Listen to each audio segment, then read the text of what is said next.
Auzubillahiminash-shaytanir-rajim. Bismillahir-rahmanir-rahim. Assalamu alaikum dear students. My name is Ghayur Abbas and I am your physics teacher. Today again we are going to discuss the numerical problems 1.9. The statement is show that the famous Einstein equation E is equal to mc square is dimensionally consistent. हमसे question में ये पूछा जा रहा है कि हमारे पास जो फेमस आइंस्टाइन इक्वेशन है E is equal to M C square.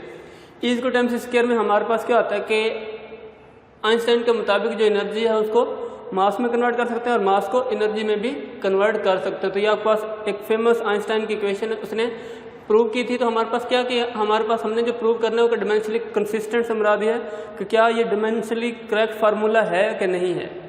तो हमारे पास सबसे पहले क्या होता है, सोल्यूशन होता है. आपको पता है कि हमने सबसे पहले क्या लिखना होता है, गिवन डाटा लिखना होता है. अपने गिवन डाटा की हेडिंग दे दी. अब हमारे पास गिवन डाटा सिर्फ और सिर्फ क्या आइंस्टाइन की इक्वेशन है जो कि E is equal to M C square के बराबर है. नेक्स्ट हमने शो क्या करना है, ये प्रूव क्या करना है, जो साबित करनी है चीज़ वो यही करनी है. आइंस्टाइन की जो इक्वेशन है E is equal to M C square वो क्या है, डिमेंशनली कंसिस्टेंट है कि नहीं है, ये हमने साबित करना है, प्रूव करना है. यहाँ पे आप टू प्रूव भी लिख सकते हो, टू शो भी लिख सकते हो, जो आपको ईजी लगे. उसके बाद कैलकुलेशन है सिंपल. हमारे पास गिवन डाटा में क्या था कि मतलब E is equal to M C square होती है. हम क्या करेंगे, हमारे पास लेफ्ट हैंड साइड और राइट हैंड साइड अगर डिमेंशनली इक्वल आती है तो हमारे पास यही इक्वेशन क्या होगी, डिमेंशनली कंसिस्टेंट होगी, करेक्ट होगी. बस हमने ये सिंपल वे में प्रूव करना है.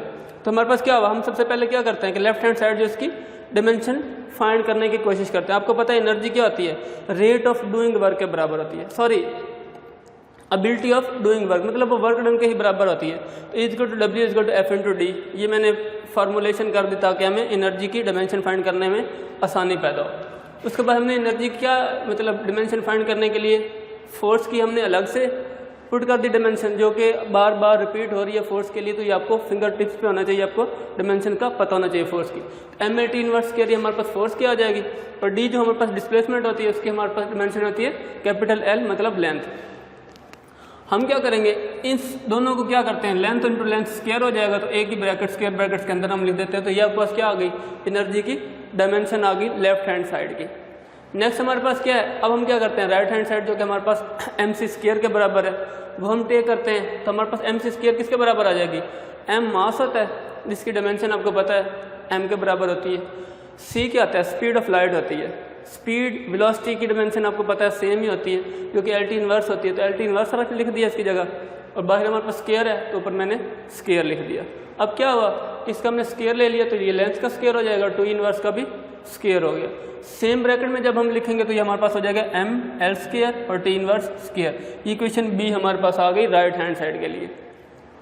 अब हमने देखा कि हमारे पास लेफ्ट हैंड साइड जो ए इक्वेशन है और राइट हैंड साइड जो इक्वेशन आपके पास बी है, इन दोनों को कंपैरिजन करने से हमारे पास हमें मतलब हम ये देखते हैं कि राइट हैंड साइड जो है वो लेफ्ट हैंड साइड के बराबर है. तो मतलब इसका क्या है कि हमारे पास जो रिजल्ट में आएगा तो हमारे पास जो हमारे पास आइंस्टाइन की इक्वेशन थी is equal to M C square, वो हमारे पास क्या है, डिमेंशनली करेक्ट है या कंसिस्टेंट है. तो ये सिंपल सा आपके पास एक न्यूमेरिकल प्रॉब्लम था. यही numerical problem as a short question भी आपको दिया जा सकता है और बोर्ड में भी अक्सर as a short question 2 number का दिया जा सकता है. न्यूमेरिकल आए तो 3 नंबर का होता है, शॉर्ट क्वेश्चन आए तो 2 नंबर का होता है. तो कोई खास इसमें फ़र्क कोई नहीं होता. तो आपने ये स्टेप्स 2 नंबर के शॉर्ट क्वेश्चन के लिए भी करने होते हैं और 3 नंबर के न्यूमेरिकल के लिए भी बहुत ही इंपॉर्टेंट ये आपके पास क्वेश्चन है. तो next we will move to the numerical 1.10. तो हमारे पास यहाँ पे स्टेटमेंट में है कि suppose we are told that the acceleration of a particle moving in a circle of radius R with uniform speed v is proportional to some power of r से r की power n and some power of v से v raise to power m. Determine the powers of r and v. हमसे ये पूछा गया कि अगर हमारे पास किसी भी सर्कल का जो एक्सेलरेशन है वो डायरेक्टली प्रोपोर्शनल है to the radius of the circle and velocity और स्पीड ऑफ द सर्कल, तो हमारे पास क्या है कि हमने क्या फाइंड करना है, उसी रेडियस और उसी वेलोसिटी की पावर की वैल्यू फाइंड करनी है कि उस सर्कल के अंदर एक्सेलरेशन बढ़ने के लिहाज से आपके पास रेडियाई और जो वेलोसिटी होगी वो किस हद तक, किस पावर तक वो बढ़ सकती है, एनहांस हो सकती है या इंक्रीज़ हो सकती है. तो सबसे पहले हम क्या करते होते हैं, सोल्यूशन में हम सबसे पहले गिवन डाटा जो हमारे पास दिया होता है हम उसके मुताबिक चलते होते हैं.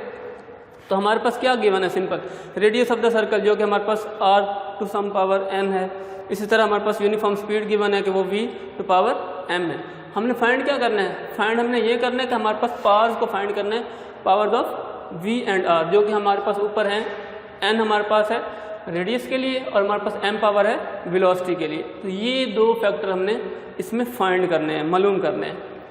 कैलकुलेशन की तरफ चलते हैं। अब हमारे पास गिवन डाटा है, स्टेटमेंट के अंदर ही उन्होंने बताया हुआ है कि एक्सेलरेशन जो है, अगेन बता रहा हूँ, directly proportional to velocity and also radii of the circle है। तो मैंने यहाँ पे लिख दिया कि एक्सेलरेशन हमारे पास क्या है, directly proportional to the radius to some raise to power n, जो कि हमने भी फाइंड करना है। इक्वेशन 1 का नाम दे दिया। इसी तरह हमारे पास जो एक्सेलरेशन है वो directly proportional to the speed of the circle है, तो हमारे पास उसमें भी हमारे पास some raise to power m है, जो कि हमने ये दोनों पावर फाइंड करनी है। अब हम क्या करते हैं, इन दोनों टर्म को एक ही इक्वेशन के अंदर कंबाइन कर लेते हैं। तो हमें पता है कि दोनों डायरेक्टली प्रोपोर्शनल, तो हम इसी तरह एक ही इक्वेशन में इसको लिख देते हैं, a is directly proportional to r की पावर n एंड v की पावर m। लाजिम बात है, हमने जब भी कांस्टेंट ऑफ प्रोपोर्शनलिटी या प्रोपोर्शनल साइन खत्म करना होता है तो हम क्या करते होते हैं, इक्वल टू साइन लगाते हैं और साथ में कोई ना कोई कांस्टेंट लगाते होते हैं। ये हमने प्रोपोर्शनल साइन खत्म कर दिया और r की पावर n एंड v की पावर m जो है हमने एज इट इज़ यहाँ पे लिख दिया। अब हम नेक्स्ट क्या करते हैं कि हम इन दोनों की डिमेंशन, मतलब डिमेंशन एनालिसिस इसके ऊपर लगाते हैं। तो उससे हमें क्या होगा कि कांस्टेंट के ऊपर तो आपको ऑलरेडी पता है कि डिमेंशन एनालिसिस इंप्लीमेंट होता ही नहीं है। तो हम क्या करते हैं, इन दोनों पे लगाएंगे। तो हम इक्वेशन डिमेंशनली इसका पुट कर देते हैं। एक्सेलरेशन आपको पता है LT इनवर्स स्क्वायर के बराबर होता है, तो यहाँ पे मैंने उसकी डिमेंशन लिख दी LT इनवर्स स्क्वायर। नेक्स्ट हमारे पास पहले क्या चीज़ है, रेडियाई है। तो ये रेडियाई क्या हमारे पास क्या होता है, सिंपल लेंथ होती है। तो इसकी डिमेंशन लेंथ आ गई, ऊपर जो पावर है उसकी वो n है, तो ये मैंने लिख दी। उसके बाद हमारे पास क्या है, वेलोसिटी या स्पीड है, तो हमारे पास ये होती है LT इनवर्स, उसकी पावर जो हमारे पास है वो सिंपल m है। अब हम क्या करते हैं, हमने इन पावर्स को फाइंड करना है, तो हम क्या करते हैं, जो हमारे पास लेंथ और टाइम के लिए इक्वेशन वगैरह दी है ना, हम इनकी पावर्स को सेपरेट कर लेते हैं। तो मैंने क्या किया, L की लेंथ की यहाँ पर पावर कितनी है, सिंपल 1 है, तो मैंने यहाँ पे ऊपर 1 लिख दिया आपकी सिंप्लीफिकेशन के लिए। नेक्स्ट हमारे पास t की पावर जो है -2 है, तो मैंने इसी तरह टाइम के लिए हमारे पास यहाँ पे इसकी पावर मैंने बाहर लिख दी -2। इधर आए तो हमारे पास लेंथ के लिए कितनी पावर है, n यहाँ से, और इस इक्वेशन में हमारे पास लेंथ की कितनी पावर है, m। तो ये दो आपके पास आ गई n प्लस m। तो मैंने एक ही डायमेंशन के अंदर n प्लस m, ये हमारे पास लेंथ की पावर्स हैं, तो ये मैंने यहाँ पे लिख दी। नेक्स्ट हमारे पास बाकी रह गया t टाइम। तो t हमारे पास पावर कितनी है, ये -1 है ना, तो m से मल्टीप्लाई होगी तो -m आ जाएगा। तो ये आपके पास सिंपल हमने अलग अलग इनको डायमेंशनली लिख लिया। अब हम क्या करते हैं कि कंपेयर कर लेते हैं dimension on both sides. Comparison से मुराद ये है कि लेफ्ट हैंड साइड पे जो लेंथ वाली है उसको राइट साइड पे जो लेंथ वाली होगी उनके साथ हम कंपैरिजन कर लेंगे। अभी हम सब डिमेंशन का कंपैरिजन करेंगे। उसके बाद इसी तरह हमारे पास क्या होगा, टाइम की डिमेंशन का भी हम कंपैरिजन कर लेते हैं। पहले 2 स्टेप्स में देखें, हमारे पास क्या है, लेंथ की जो लेफ्ट साइड पे पावर है वो 1 है और राइट साइड पे लेंथ की पावर कितनी है, n प्लस m है। नेक्स्ट हमारे पास टाइम पीरियड के लिए क्या है कि टाइम के लिए हमारे पास -2 है लेफ्ट साइड पे और हमारे पास राइट साइड पे है t की पावर -m। ये हमने उनको डिमेंशनली क्या कर लिया, कंपैरिजन दोनों का लेंथ और टाइम का कर लिया।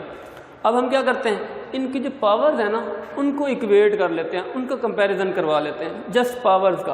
तो आपको पता है यहाँ से लेंथ और ये वाला लेंथ आपस में कैंसिल आउट हो जाती है। आप लोग मैथ में ये आप लोगों को सिंपल रूल्स का पता होगा, इसमें भी t से कैंसिल हो जाएगा। तो हम हमारे पास जो उनकी पावर्स होती हैं वो इक्वेट हम कर लेते होते हैं। तो यहाँ पे हमारे पास सबसे पहले इसको आप लोगों ने कर लेना ताकि हमें आसानी हो, ठीक है। तो हमारे पास ये 4 इक्वेशन है, यहाँ पे मैंने फ्रॉम इक्वेशन 4 लिख दिया है। तो हम क्या करेंगे, यहाँ पे हमारे पास जो -m है वो किसके बराबर आ रहा है, -2 के। माइनस माइनस साइन आपस में कैंसिल आउट हो जाएंगे। तो m किसके बराबर आ गया, हमारे पास 2 के बराबर आ गया। ये एक पावर आपके पास m आ गई जो कि वेलोसिटी की पावर थी। नेक्स्ट हमारे पास जो इक्वेशन 3 है उससे हमारे पास क्या आया कि हमारे पास n plus m is equal to 1 के बराबर आया। अब हमारे पास m की ऑलरेडी वैल्यू है तो हम n की फाइंड करना चाहते हैं। तो n इज इक्वल टू ये m प्लस का था इधर, उधर जाके माइनस का हो जाएगा, तो 1 माइनस m हो जाएगा। अब क्या है, m की वैल्यू हमारे पास है 2, यहाँ पे m की वैल्यू आप पुट करोगे, 1 में से 2 को माइनस करोगे, हमारे पास बाकी रह जाएगा -1। तो ये n की पावर हमें मिल गई जो कि रेडियाई के पावर की कीमत है। तो ये आपके पास दोनों पैरामीटर जो हमने फाइंड करने थे n और m, ये हम फाइंड कर चुके हैं, ठीक है। एट द एंड आपको पता है आपने रिजल्ट की हेडिंग देने और लिख देनी है कि the powers of radii and velocity are. n is equal to -1 and m is equal to 2 respectively भी लिख सकते हैं। ठीक है, तो ये आपके पास हो गया 1.10 न्यूमेरिकल। तो यहाँ हमारे पास जो न्यूमेरिकल्स हैं वो एंड हो चुके हैं। तो उम्मीद करता हूँ कि आपको अच्छे से समझ आ गई होगी। इनकी बार बार प्रैक्टिस करें, जितनी ज़्यादा आप प्रैक्टिस करोगे उतना ही आप लोगों को वो अच्छे से तैयार हो जाएंगे। शुक्रिया, अल्लाह हाफिज़।